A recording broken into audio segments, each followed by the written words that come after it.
What's up, everybody? Welcome back to your favorite New York Jets subscription podcast, Badlands. I'm your host, Joe Caporoso, joined as always by Connor Rogers, fresh off the bachelor party. More importantly, fresh off recording a nice 25 minutes on War Room, all about the wide receivers that the Jets could take in round one. So if you're not a War Room member yet, this is the month to upgrade because you're going to get extra episodes like that and the draft guide, which is the holy Bible of content that you need going into the draft. Connor, back from the bachelor party, please tell everyone about your Friday when I frantically was texting you that we needed to record an emergency podcast for the third Friday in a row. It was so funny and so typical that, you kind of look at how the edge market, developed. And once Clowney went, which by the way, I'll start with that. Like, I don't blame the Jets for not going to that second year. Clowney is the kind of guy you always want him playing for the next year. Yeah, mercenary. He is the ultimate mercenary, and the Ravens perfected that with him last year. So I think I don't blame the Jets for, not getting that done. That was kind of what I thought would happen to Mike Williams, honestly. And it played out the opposite way, where they didn't let Williams leave the building, and he took the one-year deal. And he didn't go to the Panthers. And the Panthers were like, okay, we're not losing this time. We're going to do something.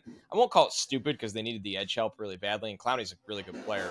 But definitely something I would call off market, like out of market. Nobody really saw that coming. Yeah. So the Jets make the big splash for Haason Reddick.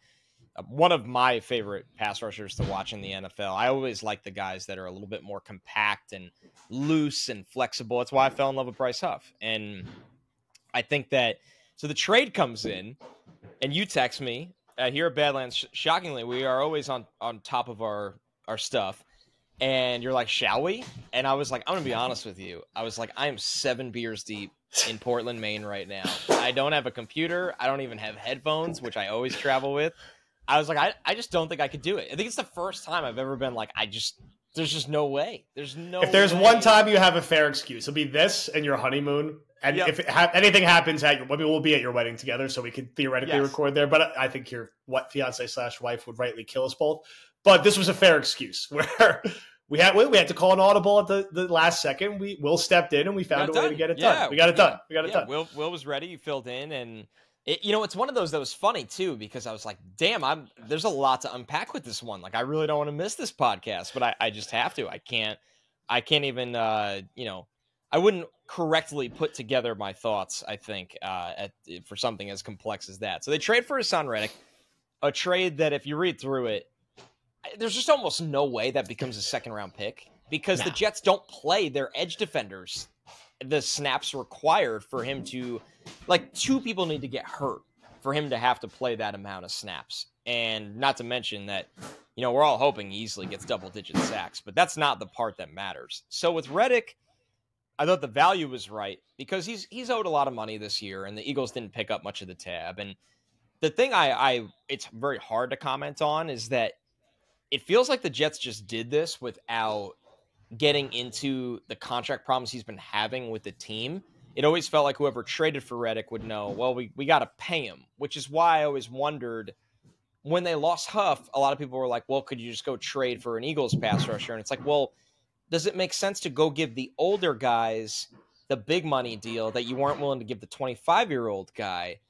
But with Reddick, here's the pros, like just off the top. This is a trade that absolutely things need to be evaluated in a vacuum because I've seen so many wild takes. And for me, he's just a really good player that fits this scheme. Like, Saleh is going to know how to use him perfectly, and they are going to keep his legs fresh that he is going to be a true pass rush demon in this defense. I don't think he's the kind of guy, even to Huff's level, that snap-by-snap basis is just killing people, like win rate-wise. Last year, 14.4% win rate.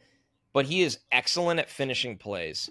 I mean, truly excellent at finishing plays. He does make some splash plays against the run. I don't think he's an overall, I would call plus defender in the run, but I think he is an adequate run defender with splash plays. You're taking him, though, to be a pass rusher here and to close plays. And I think for as good as the Jets' defense has been since Saleh got here, they don't always finish plays, which is kind of a frustrating thing, whether it's Quinton getting doubled.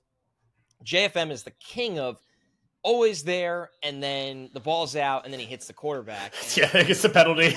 Right, Yeah. gets the penalty. Yeah. It's like, I get you want the sack, but like you're not there on time.